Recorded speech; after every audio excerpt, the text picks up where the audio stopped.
Hey, what's up, everybody? Welcome to the new Hangout. It's not the old Hangout. It's all new. This is new shit right here. We're reinventing everything. Thank you very much, by the way, Patrick Chandler and Sean. Great job there. If you missed that premiere, please go and head over to the Chandler Brothers and check out their new track because it is really good. And I thank you for directing folks over here. Let's say hello. Who do we got here hanging out? Gortium was here early. Hopefully he makes his way back here.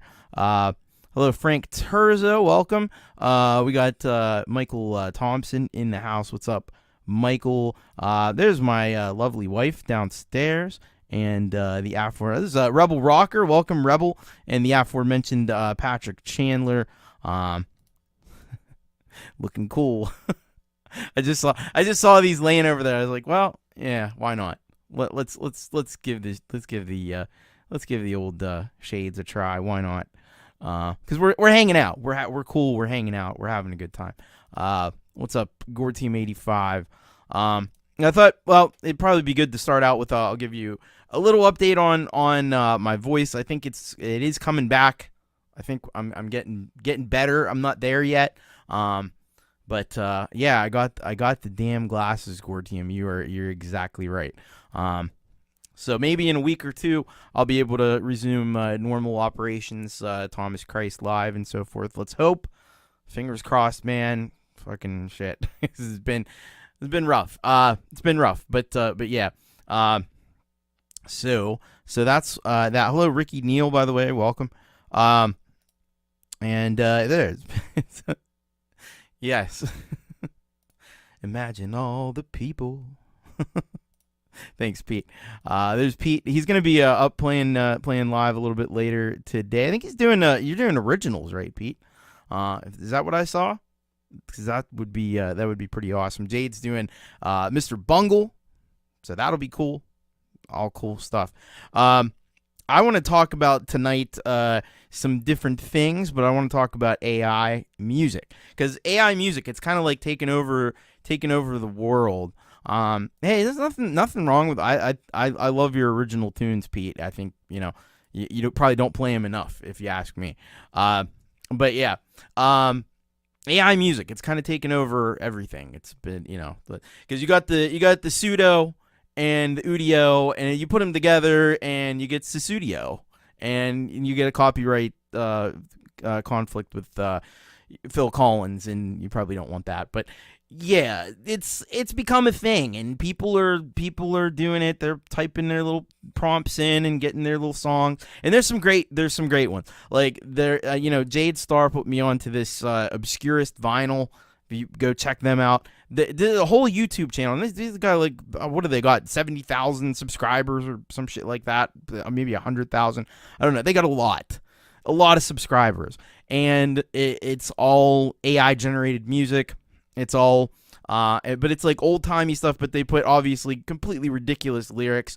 And my favorite song, I want to make sure I get this song title correct because it's the funniest song I've ever heard. I'm not going to play it because I don't know what the copyright situation is with this kind of stuff, but let's see if I can't just kind of find this real quick, and so I could read this song title to you because it's hilarious. It was one of the there's so many that are just amazing. Like It's Raining Bullshit. That's a song. No, but where's the one that I liked in particular? Do they still have it on? Oh, here it is. It's called "This Baptism Fucking Blows." Dunk the Kid Already. So if you really want to hear the best of AI, please go to Obscurest Vinyl, go over to their releases tab, and look for "This Baptism Fucking Blows." Dunk the Kid Already. And it's done in the style of like one of the Rat Pack, like a Frank Sinatra or something. It's ridiculous. So there's a lot of fun to be had with the AI stuff, and people are really getting creative and getting clever with that. But there's serious implications to this stuff too. Because I was watching this guy. I'm gonna try to. Can I find him? I did no preparation for this show, by the way. I just kind of winging it here today. Oh man, what is let's just see if I look him up. If I look up AI music, will he come up for me? It'd be nice if he did, but everybody's talking about AI music, so it may be kind of difficult to find. Oh, you know what? Oh, I don't have that available. I put it up on my Discord. I do have a Discord, by the way. There should be a link in the description to that. I don't know if I'm going to be able to find this guy or not. But he had some really great takes on what AI music means, especially for people who do stock music. It's really bad for people who do stock music because, like, these are people, and right now the quality, it's not quite there yet. You can tell when you hear an AI track, but remember how now, for whatever reason, it's probably a bias. It's probably an inherent bias. Yeah, I glued my balls to my butt. Yeah, that was definitely one that they had. And yeah, it's a tool. I'm going to get into that a little bit more. But I'm the concern about stock music creators is very real, because that's one of the few places. I mean, there's a lot of niche things. There's only a few niche things where you can really kind of still have a business making music. But and stock music is one of those places where it's still a viable option, but it may not be for long, because the guy makes the point, and it's a really good point, that if you can go to a site for very low cost or free, and you can instantaneously generate music that's not maybe great, but it's passable, but it works, they're like, greedy corporations are gonna use that every single time. Yeah, like Pete says here, it's a little terrifying for those relying on music sync for TV, movies, video games. Exactly. And these companies, these corporations, like, they don't care. They don't care about you. They don't care about, whether you have food on your table or not. They don't care about whether people that create stock music are going to be able to eat and feed their families. They don't give a shit. Like, they can go and generate, their tracks that they need for their videos or for their, productions, whatever they're doing, and, pay next to nothing for it. Well, why the hell are they going to pay somebody like $20-$30 a track for that when they can do that? Yeah, that's kind of where I'm leaning towards as well, Frank. Now, there are legitimate uses for AI, and I think one of the things that's not maybe talked about a lot, I've been thinking this, like, ever since I first heard the stuff that people were creating with Udio and Pseudo and whatnot. You can sampling is such a big thing, especially with, like, hip hop and stuff. You want to sample, but sampling has never been more restricted because the copyright laws are just crazy, and you can't really sample anything anymore. They used to be a little looser with that. They used to be like, yeah, you can sample within certain parameters and stuff, and now they're just going after everybody for anything. And you got the content ID. We talked about that with Nate a few weeks ago. So it's really difficult to do sampling. Well, you could sample AI stuff. Why not? You can sample anything from AI. You can create a beat in AI. You can sample that. You can bring that into your DAW. You can then build upon that in the traditional way and create stuff. Like, I think that's a legitimate use for it, and I don't have any real issues with that. And we're going to talk about Logic Pro in a minute, because there's a big new version of Logic Pro that's come out, and they're touting a lot of AI stuff. I don't know that it actually really is as much AI as they want you to believe it is, but that term is thrown around a lot. Artificial intelligence, what does that even mean? We used to call it machine learning. There used to be all kinds of different names for this, And lately they've just kind of like come to this, everything is AI now. But they've always had different different words for it, different terms for it, and it means the same thing. It means, machine takes human input, and it's able to use that input, and use the things that people are doing with it to build upon, as it continues to go. So it kind of uses that as like a database.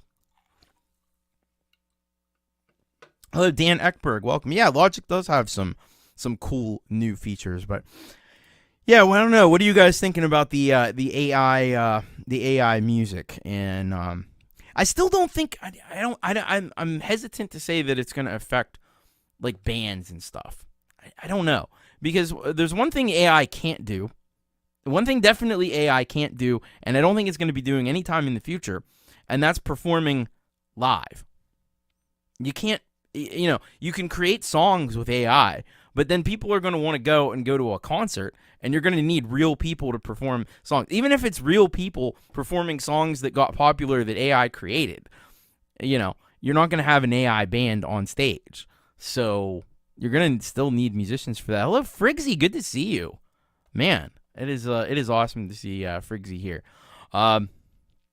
So yeah, I think that I think AI is really going to be detrimental for stock music and that kind of thing. But I don't know that like the kind of music that most of us make are going to be as affected, and we can still do it better than the AI. Now, the AI is going to improve, and there's not going to be less aliasing, and there's going to be kind of more, it's going to get better. Oh, good. Here we go. I actually found, because I really want you guys to have this link. So this is Folia Sound Studio. This is the guy that really like it hit home for me once I saw this. So go to this link here, and he has a video. This is the title of the video: Suno, Udio, and other music AI were fucked, and it's really bad. Seriously. And yeah, he lays it out really well. And actually, he said that he's going to do a whole series on it and talk about. There's also the issue of copyright, because these things, what they're really doing, when you see, they're creating songs instantaneously. How are they doing that? Well, they're drawing upon people's music that's out there in the internet, and especially the more popular artists. And people have done tests with this AI stuff, and they've gotten it very, very close to songs that actually exist. So it almost seems like, yeah, they're taking people's copyrighted music and stitching it together, and creating, using like stem separation and stuff, separating out vocals, separating out bass parts, guitar parts, and they're Frankensteining it together. Which, if you did that as a person, you'd be liable for copyright infringement, because that's what that is. Like, nobody would argue with that. Like, oh yeah, I took a song, a Taylor Swift song, and I took a Bruno Mars song, and I took a bass line from a Chili Pepper song, and I stitched it all together, and I made a new song out of it. Well, 99 times out of 99 times, you're gonna, if that song gets popular, you're gonna get sued, and they're gonna win. And that's exactly what the AI is doing. So why isn't the AI getting sued? It probably will, I think, eventually. It's a little harder to prove, because it's taking from so many different sources. It's not just taking from 2 or 3 things. It's taking from 20, 30, 50, 100 different things. So it makes it a lot harder to track it down. But eventually, somebody's gonna figure it out, and then they're gonna be in a little bit of trouble. Yeah, copyright lawyers are probably foaming at the mouth right now, just waiting for an opportunity to pounce in there and say, hey, wait a second, you can't be doing this stuff. And the other thing about it, I think, too, Roque says, death to AI. The other thing about it, too, is you know, I think you're going to get to a point where when you release a song, just like you opt to put like Content ID, I think you're eventually going to have to opt to like maybe opt out of AI searches. So if Metallica puts out a song next month and they don't want their song to be used as a reference for AI, I think they're going to have the and I think legally that's where some of this legal stuff is going to come in. I think they're going to have to come in, and I think they're going to have to say, you can opt out of being searched in the AI. We can't use you as a source if you don't want to be. So maybe there's some artists that'll say, hey, I don't care. Use my stuff. It doesn't matter to me. Just like people do Creative Commons. People do Creative Commons and they don't want to use regular copyright because they say, hey, if you want to take my work and make something else from it, I don't care. I think there's going to be a reckoning that's going to come with AI. It's going to be the exact same thing as that. The Frank Turzo says, we also said that 30 years ago before Shazam came along. Yeah. And Michael Thompson says, unfortunately, indie artists like our community are in danger and we won't have the money for legal action. Well, yeah, it's, and the thing is, it's not going to be guys like us. It's going to be like the Metallicas. It's going to be the Taylor Swifts. It's going to be the, you name it, Drake, Drake and Kendrick Lamar. I guess that's the thing, these days. Those guys are going to be the ones that are going to have the money and the power to fight against this. Hello, Rise of Dark Leela lurking, getting ready for Vegas. That's going to be super fun. A little envious of being able to go to Vegas. That's awesome. Yeah, that's right. And if you wanna leave a super chat, super thanks, super sticker, that's always welcome. Never expected, but always greatly appreciated.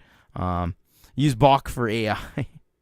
Well, yeah, they do use Bach, and that will be, there's nobody there's nobody in charge of that. That stuff's in public domain, so whatever. But when it comes to the music that people that are, especially the people that are still living right now and still trying to make a living off of it or part of a living or whatever, then, it would be like the 1400s, burn the witches.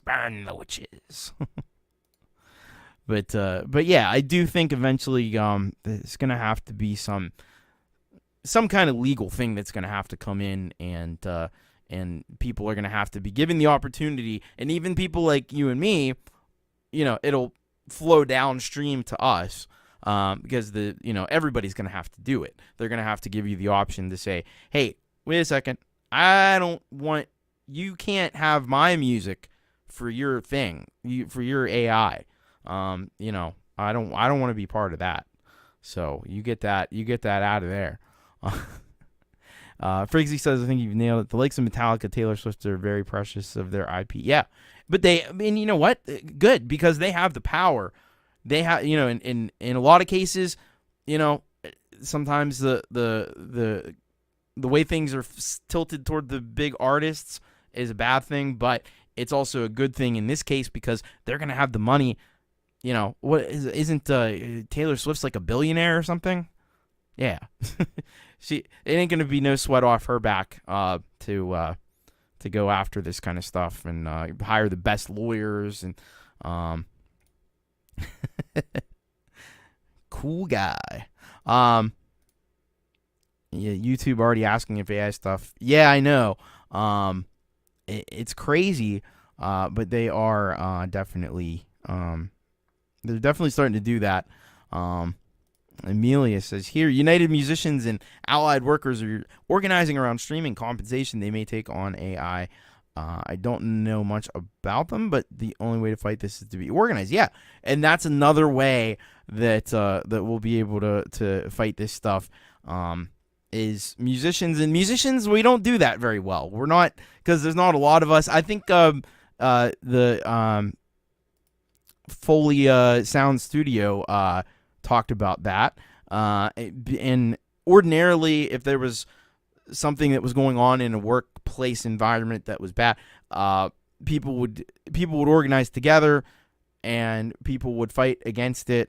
But it's hard as musicians because we're so independent, we're so scattered all over the place. We don't work in one place generally, and and there's not a lot of us. How many people really have musical talent out there?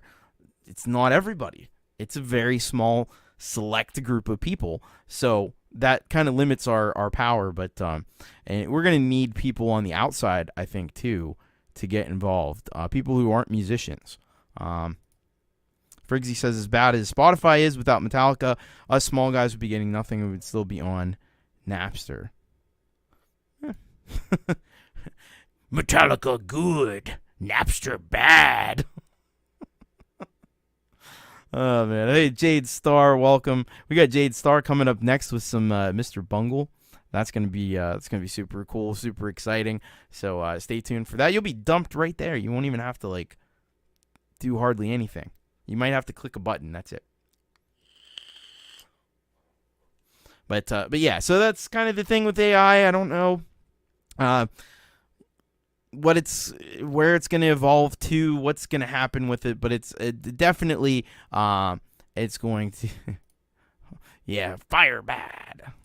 But it's definitely going to affect stock musician people who make stock music, and yeah, I don't know what they're going to do. It's seems like a losing proposition, and I hate that, because I know there's people who just you wake up one day and you find out, oh, I've been replaced by a machine. I also do work during the week that involves putting in data into a computer, and I've already seen some aspects of that being, they're now we don't have no. I better watch what I say. But they're figuring it out. They're figuring it out how to do it, and it's and people are really complacent about it in a way that I don't think they should be. They're like, "Oh, good, I don't have to do that anymore." Well, yeah, but that's why they pay you. If you don't have to do it anymore, then they don't have to pay you anymore, and that's the concern that I have. Pete says, not surprisingly, I sit on the fence with this. I don't think we can put the genie back in the bottle. You know what? Better than that metaphor, I like you can't put the toothpaste back in the tube, because that's kind of like what it is. We've, and it's kind of like you could go all the way back to, the 1940s, and we figured out how to do nuclear weapons. We probably shouldn't have never done that. You really think about nuclear weapons, we shouldn't have ever, that's toothpaste that we should have kept in the tube. But we let it out of the tube, and now everybody's got nukes, and it's like we have to sit here and hope that nobody goes to war because, they could use their nukes, and then it's all over, But yeah. Dan says, just like automation started replacing factory workers. Yeah, that's a thing too. And Roque says, as a tool to enhance or fire ideas is cool. Final product needs human error. Yeah. Well, and that's the thing. It's not gonna have the emotion. It's not gonna have the passion. And that's why I think our kind of music is fine. But the kind of music that is just in the background and stuff, people make that too. People make people talk about elevator music. Well, people make the damn elevator music. There's going to be a whole bunch of people that make elevator music they're fucked. Pete says, consumers can't afford to pay enough for music. For companies to make enough money without screwing musicians, it's a pretty vicious cycle. That said, if we didn't have the car, we'd all be driving really fast horses. Yeah. Yeah, it's the technology always comes with challenges and different ethical questions, and we're gonna have to answer those ethical questions. But unfortunately, in the process of us doing that, a lot of people are gonna get screwed. That's the issue with it. Friggsy says, one of the problems with AI, for example, mastering, it's great in one way, but it stops people from actually learning mastering techniques. Yeah. There we go. If only our workers owned the means of production. Well, I'm sure that's going to be happening tomorrow. I wish it would, but here we are. All right, so that's AI. It's here. It's here. It's here. It's with us. I want to talk also about something a little more positive. There's been a big update to Logic Pro, and Logic Pro, now let me be completely forthcoming, is not my main DAW. I use FL Studio. I try to get into Logic. I used Logic for a while, like my 2021 album, The Creator, and Virus Infect, all done in Logic. But I eventually got FL Studio back on this Mac and got that up and running, and I found out that FL Studio speaks my brain's language, and Logic, while I love some of the features in it, and it has uses for sure, it doesn't. And I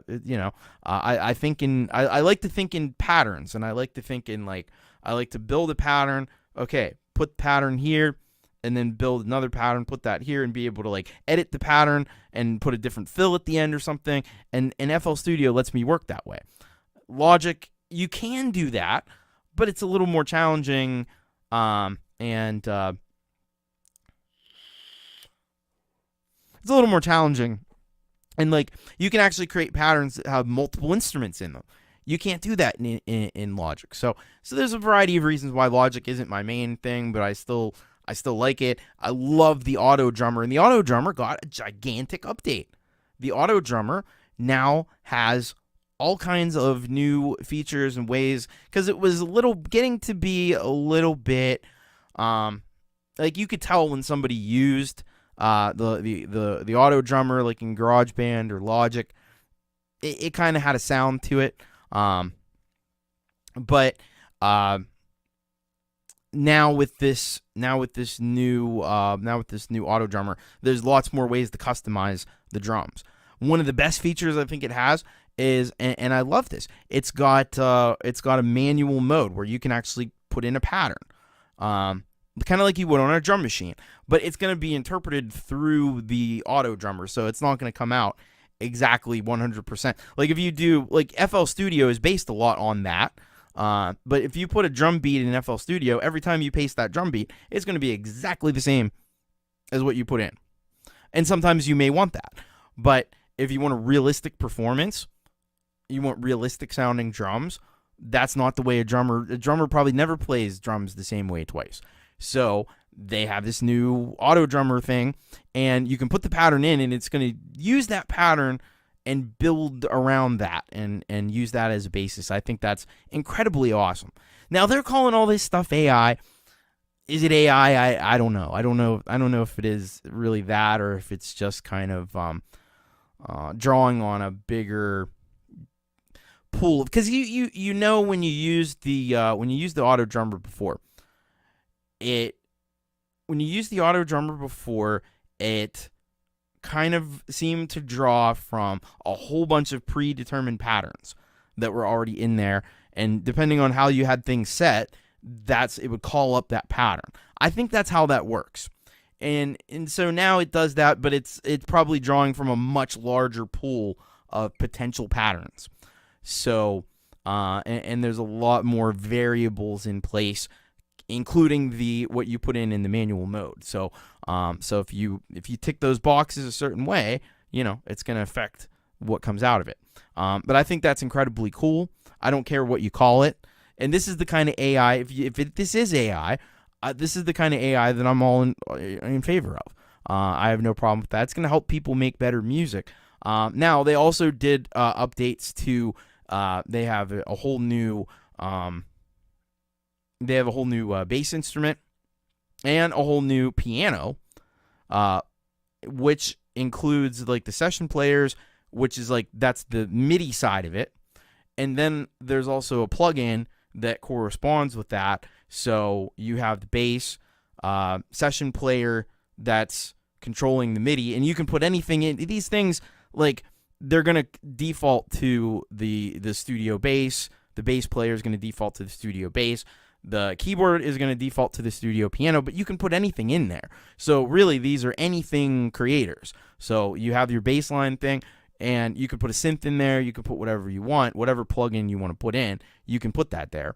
And it's going to, it's going to use that session player MIDI data to control that plugin that you've associated with it. And I think that's incredible. I think that's really powerful. It's not something I would particularly use much myself because I play keyboard and stuff, so I can do that stuff. Now, maybe, there would be some limited uses for it on my end, but there's definitely people who, if you want to have a bass line in your song and you don't have the means to do that and you don't know anybody who can do that, well, there you go. Now your problem solved. And you have infinite variations. It's just like with the drummer. You can change it in all sorts of ways. But fundamentally, it's there. And it's a cool feature. And these new bass instrument, the new studio bass, I think that's probably the more exciting part of it. The studio bass, the studio piano, because these were big upgrades. These instruments before this, you just had to use the multi-sampler, and it had some basses and stuff in there that were pretty rudimentary. I mean, they had been the same thing for, 10, 15 years, maybe longer, because Logic goes all the way back to, it's like eMagics used to own it, and it was on PC and Mac, and some of that stuff. There's still stuff in there that hasn't been changed since those days, and you can tell when you load it up. It's got a antiquated interface. Some of those synths and stuff that are in there. I think eventually they're gonna update all that shit. All that shit's gonna go, but it's gonna take a little while. Dan says here, I start with the auto drummer sometimes and convert the sections to MIDI, basically changing and building on top of that MIDI to my taste. Yeah, and that's exactly what the power of the auto drummer really is. It gives you that ability to create drum patterns that sound really authentic and realistic to what an actual drummer would do, as opposed to maybe you want, and a lot of times I want things that sound more fake and mechanical because I do industrial music, and that's kind of like the thing with it. But sometimes you do want to have the real drummer. I wish they would create an auto drummer plugin that you could take and use in any DAW. They're never going to do that. Never going to do it. But I'd love if they would, because then I could take, if I want to do something in auto drummer and bring it over into FL Studio, I basically have to create the drum track in Logic, export it, and then bring those, or make it into samples, bring that into FL Studio. Which is kind of a pain, and then you can't adjust anything once it's in there. But if they had a plugin or some way to communicate, then it would be better, But, probably not going to get that. But I wonder, and hello to Crow on a Wire, welcome. Yeah, we're hanging out at Tom's house. This is the new Hangout. It's not the old Hangout, by the way. I just want everybody to know that and be very clear on that. This is new. This is all new. Even though I'm calling this episode 9 because there were 8 episodes of the Hangout before, but this is the new Hangout. It's all new. It's all new. It's all different. Anyway, I've got sunglasses on. That's how you know that this is new and this is different from before. Oh yeah, we got the mugs. We got the Unt mug. It's hard to see in this light. They're over here, but we got the Unt mug. Yeah, that one's easy to see. It kind of stands out. We got an old one of my mugs, and we got Studio Live today, which is very hard to see in this lighting. But yeah, we got all the mugs, man. You got to get the mugs. Get over and get the things. You can go to my merch store. You can get one of the ones I don't even have. I need to get some of those.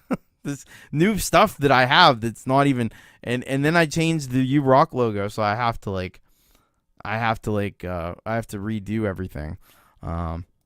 Pete John said, it's like the all-new Scooby-Doo. Looking forward to seeing a scrappy little sidekick joining you soon. Yeah. Maybe I could do an AI sidekick and be, I'm just going to kick it over to AI Bob over here and take it from there. But yeah. Anyway, cool. So yeah, but the new Logic stuff. Now this is the one. If as a point of contention, I'm not complaining about it. Believe me, far be it for me to do that. Hey, Morris Capone, welcome. I'm not complaining about anything in any way, shape, or form at all. I'm merely saying they made it a version update. Now, should this have been a version update? And this is semantics. Does it really even matter? That probably doesn't. It really doesn't. But they added the new bass instrument, the new studio piano. They added the two new session, two new session players, and then they significantly upgraded the auto drummer. And they added stem separation. That was the other thing that they added to it. Is it a version update? Does it feel like a version update? To me, it doesn't.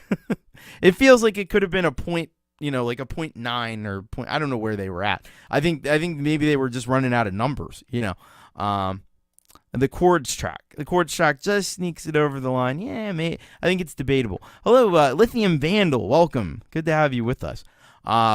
Lithium Vandal, by the way, all the awesomeness that Lithium Vandal does, all about it. He does it all in Logic, so that kind of blows my mind.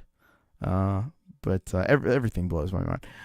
It was seen just updating between GarageBand 2.3.11 and 2.3.12. Yeah, that's the thing. See, I would think when you have a version update, when you go like we're going from 10 to 11, we're going from 1 to 2, the whole interface should change. And Apple's not afraid to do that. They've done that before. They will change everything. They will make you completely relearn everything that you thought you knew about. And so this is the thing with Apple. Sometimes they try stuff, or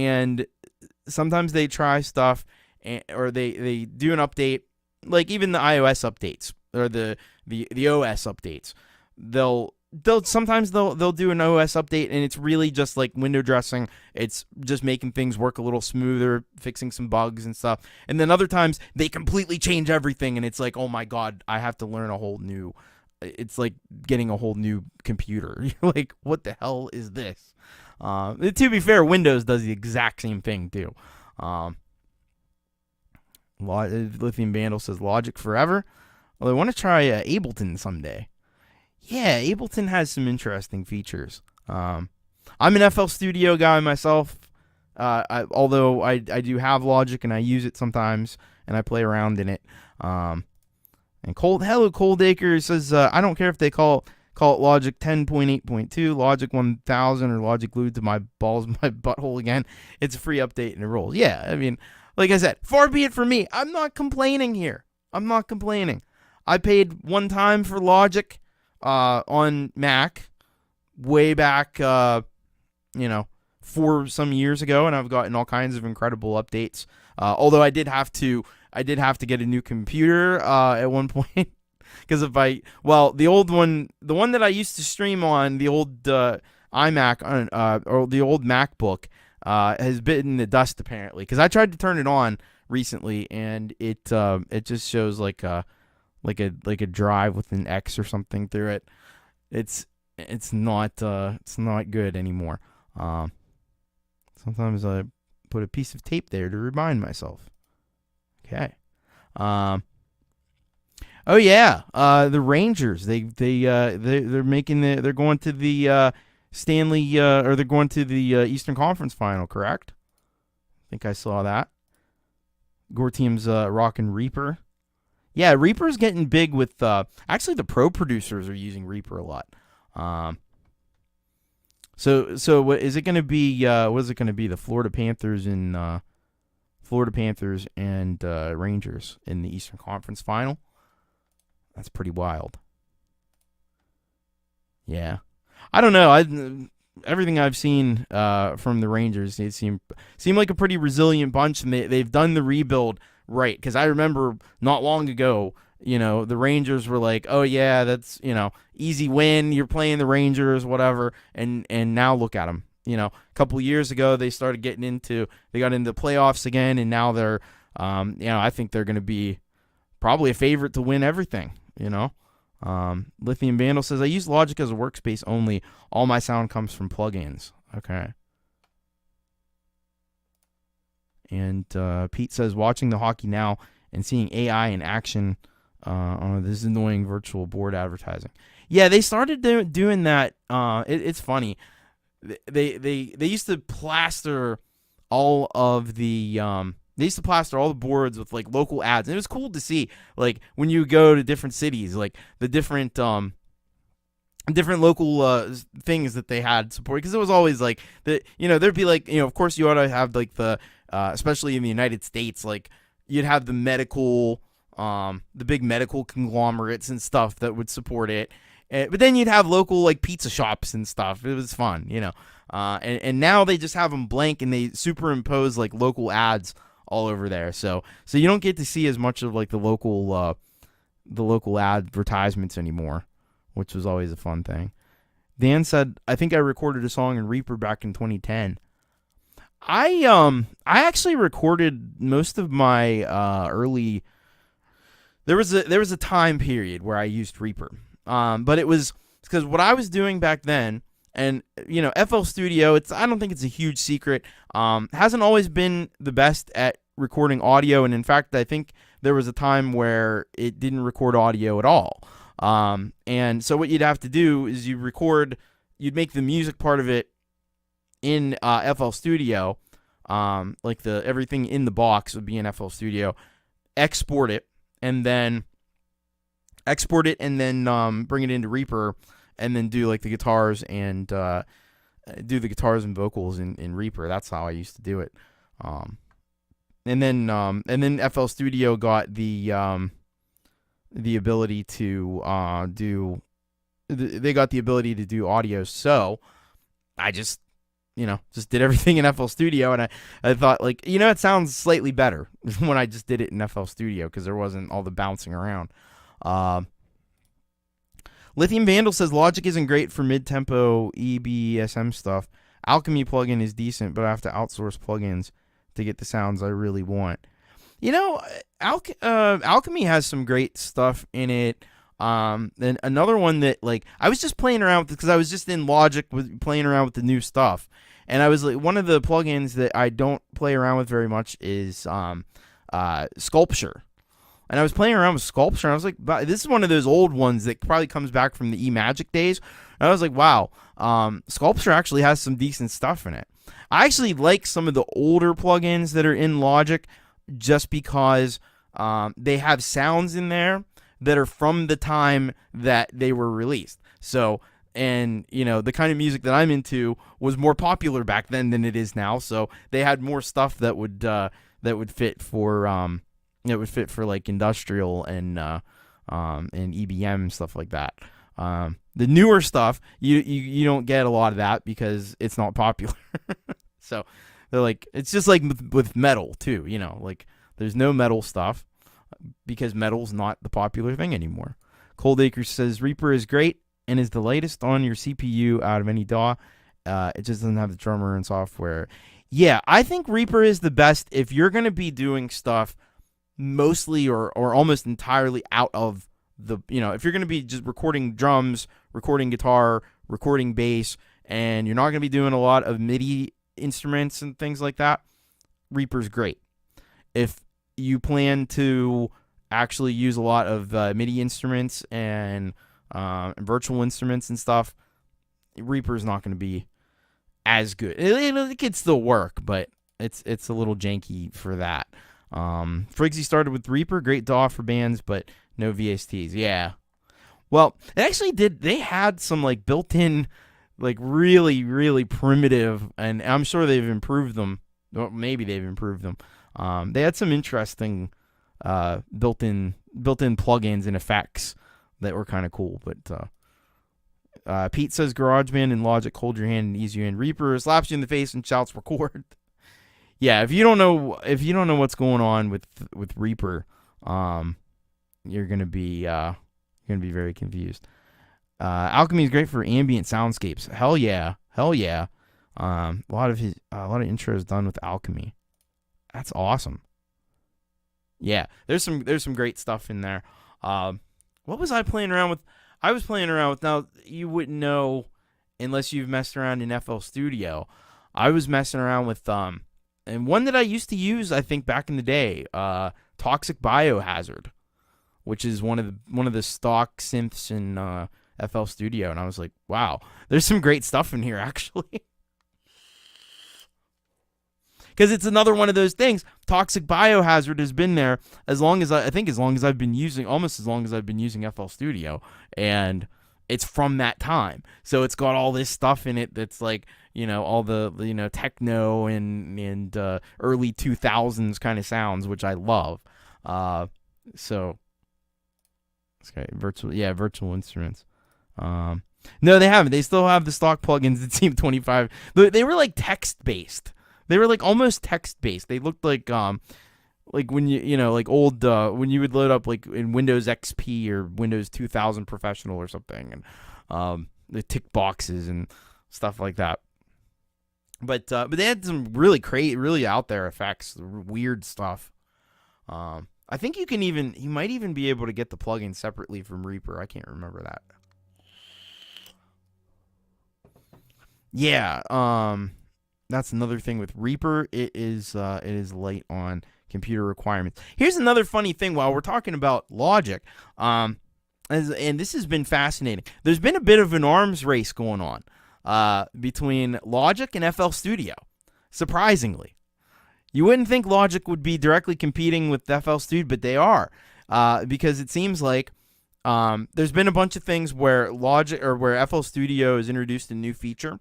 So a while back, Logic or FL Studio introduced like a built-in mastering thing. It's very rudimentary, this mastering. It's kind of like one of those like where you upload it on the website and you there's a couple different buttons that you can choose. Do you want it loud or medium loud or quieter? It had one of those mastering things in it, and you can actually connect it directly to FL Studio. Or you can connect it directly to like DistroKid, and I guess you could release right out of the DAW. So you could master it and then release it right there from inside FL Studio. Now I don't know why anybody would ever do that way, but it was there. And then all of a sudden, new version of Logic comes out, and it's got the mastering assistant. It was admittedly a little bit better than what FL Studio had implemented, but interesting that just a few months later, Logic did the same thing FL Studio did. And then there was a big update to FL Studio recently where they introduced stem splitting. And what do you know? This new version of Logic has the stem splitter in it. Crazy, right? Now again, I wish FL Studio would do the same with Logic sometimes, because I wish they would get like their own version of Auto Drummer or something. They also, so FL Studio never really had like Logic has all the Apple loops. There's millions and billions of Apple loops, thousands of Apple loops. Logic or FL Studio didn't really have that, but then they started up the cloud. So now I pay like it's like $8 a month, and I get access to the cloud, which is all their sound packs that they had that you had to buy separately on their website. Now they're all in the cloud, and you can just download sounds as you need them, which I think is awesome. But it's obviously to compete with Apple's loop library. Lithium Vandal says here, honestly, I think Logic is awful as far as stock sounds, but I use it because I've used it for 20 years and know it so well. I just don't use the stock sounds. They sound so dated. Yeah, that's true, but I also think there's like a weird value. There's a weird value in that, because again, you're getting sounds that are from like 2005, which is when like all the good stuff, back 2000, 2001, when the good stuff was still being made. So everybody was into techno, everybody was into EBM and industrial back then, and so there was lots of great sounds. Now the new stuff, obviously, like, it sounds better from a fidelity standpoint, but there's very little to go on in terms of the styles of music that I'm into, because they're not into that. Nobody's into that anymore. It's like, I'm trying to change that, but 2005, yeah. I'd probably go even earlier than that, though. I'd go from like 1996 or 97 through about 2002 or so. Hello, Perpetual Platypussy. What's up? Welcome. Good to have you with us. If you're all enjoying this show, I used to do this show pretty frequently. Well, I say pretty frequently. This is episode 9. So I guess it wasn't all that frequently, actually, but I used to do it before. If you like this and you want me to do more of the new Hangout, like the old Hangout, hit that like button, and then I'll let me know that I'm on the right track with this. Although this is really the only thing I could be doing tonight. Pete says, I think music achieved perfection in 1997. It's been all downhill ever since. That's not hard to argue with. I might push that date a little further forward, because I did like a lot of stuff that came out right around like 1999, 2000. And Pete is proving himself right right here. There's studies that prove whenever you were 18 is when you think music was best. When was I 18? 2000. When was Pete 18? Probably 1997. So, yeah. There you go. You can join the Patreon, by the way. Thank you, Jade.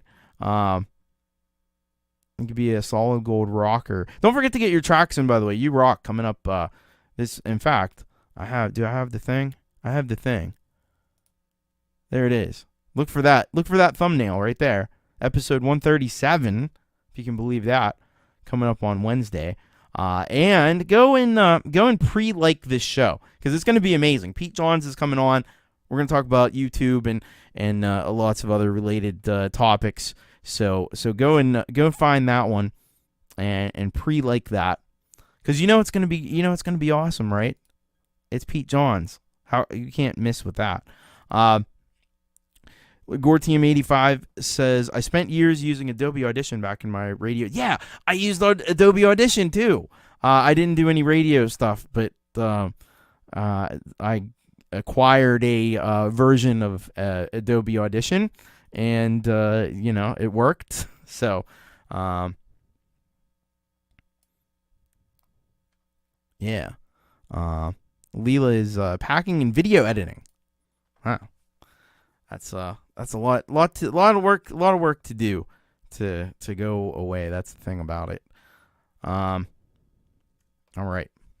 So, we only got about 5 more minutes. If anybody has any questions or anything, I don't have a lot of time right now. We only got about 5 minutes. I'm going to shoot you over to Jade Star channel and check out some Mr. Bungle. She used the stem splitter we talked about in Logic to split the stems out of Mr. Bungle. And I got a feeling it's a show you might want to be there for live.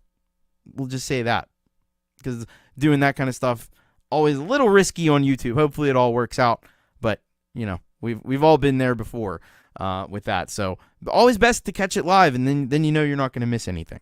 And then we got Pete coming up after that, doing some fantastic original tunes. So you're not going to want to miss that either. Perpetual Platypussy is looking forward to Mr. Bungle and Knick Knack Paddywhack. All right.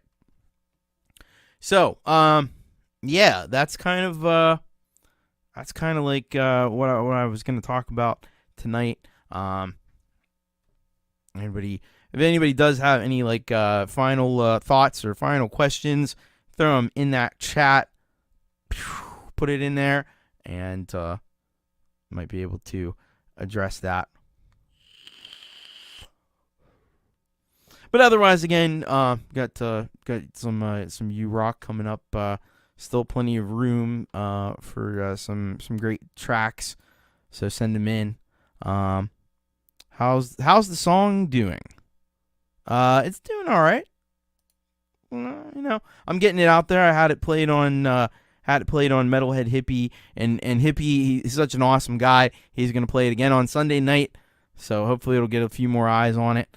But I love the song. If you haven't checked it out, don't save me, man. It's fucking awesome. You gotta go watch that. All right. Hey, Heathen Granny, welcome. You're just in time for the end. Yeah, and hit that like button if you haven't. I'd appreciate the heck out of that. And yeah, all right. Well, this has been fun. It's been real. I appreciate so many of you coming here and checking this out. Because, like I said, the voice is on the mend. I maybe in a week or two, I might be able to do the Thomas Christ Live again, but we'll see how it goes. But I'm feeling optimistic about it. Is that smart or not? I don't know, but I'm feeling optimistic. Because one of the things I want to do is I want to perform this dude's track live. So I'm looking forward to that. Maybe even the PA track. I don't know. Almost 2 a.m. Well, we're just about to wrap up here anyway. So have a good night, Frigsy, and yeah, I just gotta keep drinking tea. I mean, I think it's more than just that kind of thing. I think I've had something going on with lungs, and yeah, it is what it is. I have this before, but it usually goes away. It usually doesn't stick around like this. But it's been a little bit more persistent this time. So I don't know. All right. Well, thank you all so much for popping in here tonight, hanging out with me. The new Hangout is definitely not the old Hangout, by the way. Much love, take care, and most importantly, keep rocking. And the best way to do that is with Jade Star coming up next. So I will see you there. Good night and goodbye, everyone.